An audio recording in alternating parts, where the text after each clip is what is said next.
Avant, je passais mon temps à regarder l'actualité. Je pensais m'informer, me cultiver, mais j'ai arrêté.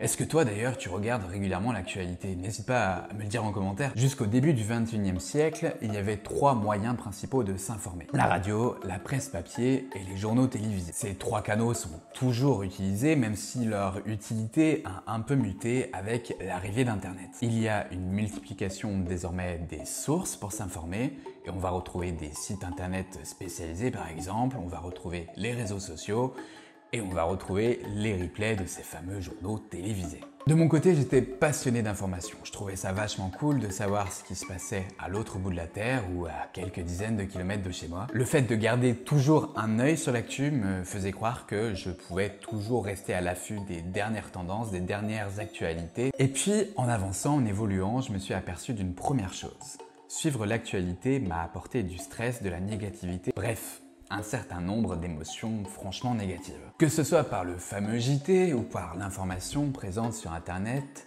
au demeurant gratuite, j'étais afflué d'informations que je ne choisissais pas, dans le sens où c'est un rédac-chef qui choisit, un algorithme qui choisit, mais pas moi. Je me suis donc remis en question parce que ça n'avait pas un effet fou et je me suis dit, au fait, est-ce que suivre l'actualité quotidiennement est positif? Et si j'arrêtais?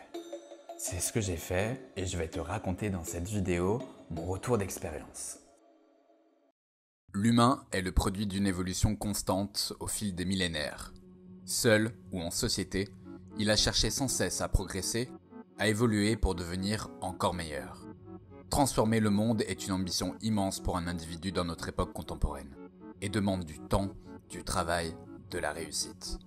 Mais partir à la conquête de sa propre vie est accessible à chacune et chacun d'entre nous, et c'est le meilleur moyen de continuer dans cette direction. Bienvenue sur En Forme. Lorsque j'étais lycéen, j'avais un prof d'histoire géo qui me vendait de suivre l'actualité au quotidien comme un moyen d'enrichir mes connaissances, d'être meilleur et de facto d'être aussi meilleur dans sa discipline à lui. Arrivé à l'université quelques années plus tard, le discours était le même. Pour réussir mes études, c'était vital de suivre l'actualité au quotidien d'après un de mes enseignants. Voilà le contexte qui m'a poussé à suivre l'actualité de manière quotidienne. C'est un modèle que j'ai suivi pendant très longtemps de ma vie, jusqu'à l'âge environ de mes 25 ans, et l'arrivée de la fameuse crise du Covid. Mais comme je l'ai évoqué dans mon propos introductif, je me suis rendu compte que je ne gagnais pas forcément en connaissances à suivre l'actualité de manière quotidienne. Pire, je gagnais en stress, en émotions négatives avec ces nouvelles informations qui tombaient d'une heure à l'autre. Chaque jour, on nous annonce une nouvelle catastrophe. Séisme à tel endroit, conflit armé à tel autre endroit, attentat, maladie, bref, rarement des choses positives. Le monde ultra connecté dans lequel nous vivons nous apporte ces informations toujours plus rapidement, parfois de manière pas toujours vérifiée, on a déjà vu des erreurs, et cela nous conserve un peu dans un état de dépendance psychologique. La situation nous tient en haleine, et c'est d'ailleurs sur ce point-là que les chaînes d'information en continu font leur beurre. L'information procure des émotions. C'est ce qui ressort des travaux de Catherine Buchanan, chercheuse à l'Université d'Essex. Elle montre notamment que suivre des informations dures peut plonger les gens dans un état de dépression. Ces résultats de travaux de Madame Buchanan ne sont pas nouveaux. Une autre enquête, elle est réalisée aux États-Unis pendant la période du Covid, montrait que le doom scrolling menait à des états psychologiques très graves. Le doom scrolling, c'est une pratique qui consiste à faire défiler un fil d'actualité sans fin, comme sur Twitter ou désormais X pour les intimes. Cette enquête mettait même en avant que pour 16,5% des personnes interrogées, ça avait un impact très problématique sur le cerveau. Sans faire l'intégralité de l'enquête, seulement 28% des personnes disaient que ces informations négatives n'avaient aucun impact, ce qui fait quand même assez peu. Lorsque j'ai fait ce constat sur moi-même, également au moment de la crise du Covid, lorsque chaque jour on nous indiquait qu'on était un peu plus proche de la fin du monde, je me suis dit qu'il fallait que je stoppe. J'étais très sensible aux effets d'annonce et les différentes méthodes de communication employées à ce moment-là avaient un effet vraiment négatif sur moi. J'ai compris que le levier de la peur était très rentable pour des entreprises qui diffusent l'information. Et perso, je leur en veux pas. Business is business. Juste, il faut être conscient des intérêts de chacun. Une chaîne de télé ou un outil web est là pour une seule chose, faire de l'argent, et c'est bien normal. Personne ne fait de bénévolat à vie. Seulement, pour faire de l'argent, il faut vendre des pubs. Et pour vendre des pubs, il faut avoir de l'audience. Et pour avoir de l'audience, il faut procurer des émotions, positives ou négatives. La boucle est bouclée. C'est d'ailleurs sur ce modèle que s'appuie Google News, en plus d'étudier ton comportement et de te donner des informations sur lesquelles tu auras toujours encore plus envie de cliquer. Il va mettre en avant certains liens sponsorisés, donc payés par les sites d'information pour que tu cliques dessus. Une fois sur ce site d'information, souvent gratuit, eux ils vont se rémunérer sur les publicités proposées par Google. Bref, la boucle est encore bouclée. C'est cette consommation en continu d'informations que j'ai supprimée. J'ai supprimé les applications d'information en continu, j'ai arrêté de regarder le JT depuis bien longtemps et je n'ai plus le fameux X. Pour autant, je pense que c'est important de continuer à s'informer pour comprendre le monde. Depuis tout à l'heure, je te parle de l'information gratuite, celle qui a besoin d'audience ou de clics pour être rentable, celle qui a besoin de titres aguicheurs pour te faire cliquer. Mais il existe aussi une autre information, l'information payante, celle qui approfondit, celle qui a un vrai travail journalistique derrière, celle qui ne se construit pas à coup d'intelligence artificielle ou de dépêche AFP, celle qui va au fond des choses, celle qui permet de comprendre le monde dans lequel on vit, celle qui a un coup d'avance. Les sources sont multiples en fonction des centres d'intérêt, de tes orientations idéologiques, mais je vais en citer quelques-unes pour te donner une idée, un panel. On va retrouver Le Monde, Le Figaro, Libération, le Financial Times, L'Équipe, le New York Times, le Courrier International, bref, et un tas d'autres. Si tous ces médias d'ailleurs proposent des alternatives gratuites, moi je te parle bien ici des solutions payantes. Elles sont beaucoup moins temporelles et elles s'appuient sur des travaux coupés et recoupés. Il existe une alternative gratuite qui est faite par des universitaires, qui est une association, donc pas une entreprise commerciale, qui s'appelle The Conversation. Donc je te mets le lien directement dans la description, qui est très intéressante si tu ne souhaites pas payer d'abonnement. Les articles sont vraiment approfondis et intéressants. D'ailleurs, c'est un site que j'ai découvert en préparant cette vidéo.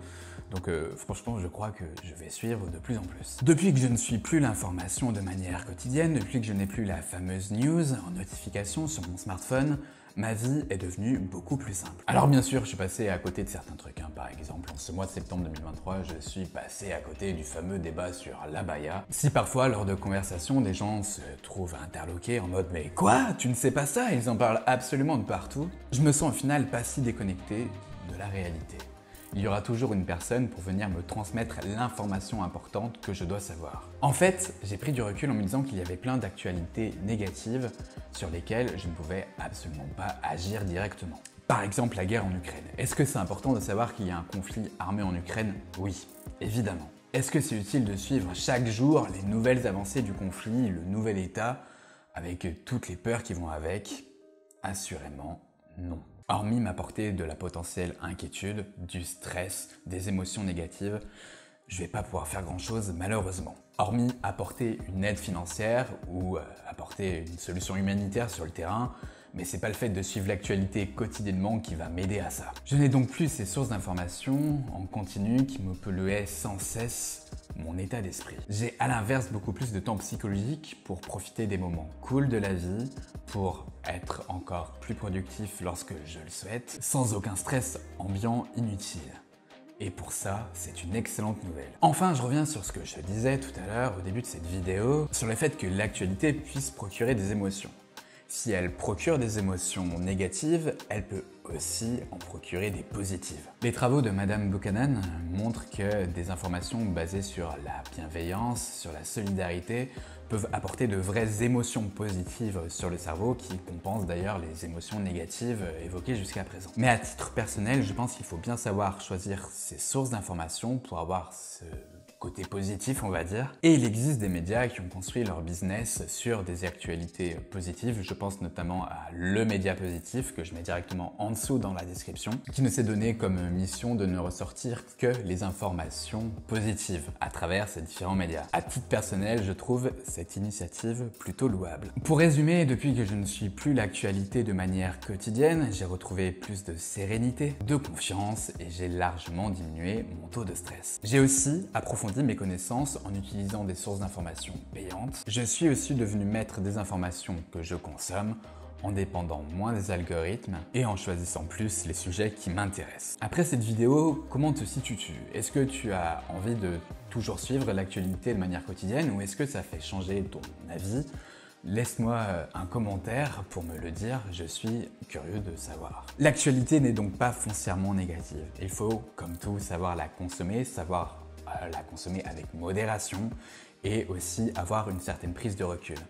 Tous les effets d'annonce que l'on nous fait ne sont pas forcément une réalité absolue, tout évolue très vite et parfois avoir un point global à un moment X puis à un moment Y est largement suffisant. N'oublie jamais que tous les contenus présents sur Internet comme le mien ne sont pas une vérité unique. Il ne s'agit que de points de vue basés sur l'expérience de chacun dans un contexte précis forcément différent du tien. Adapte tout cela à toi, à ta personnalité pour trouver ta propre sérénité. Merci à toi d'avoir regardé cette vidéo jusqu'au bout, partage-la si tu la trouves utile. Un pouce bleu pour m'encourager, un commentaire pour donner ton avis ou pour débattre avec d'autres personnes de la communauté, toujours dans le respect bien sûr. Interagir avec ma vidéo, c'est me soutenir gratuitement, ça prend peu de temps pour toi, alors un énorme merci à toi. C'était Pierre de la chaîne En Forme et je te dis à très bientôt pour de nouveaux instants de partage.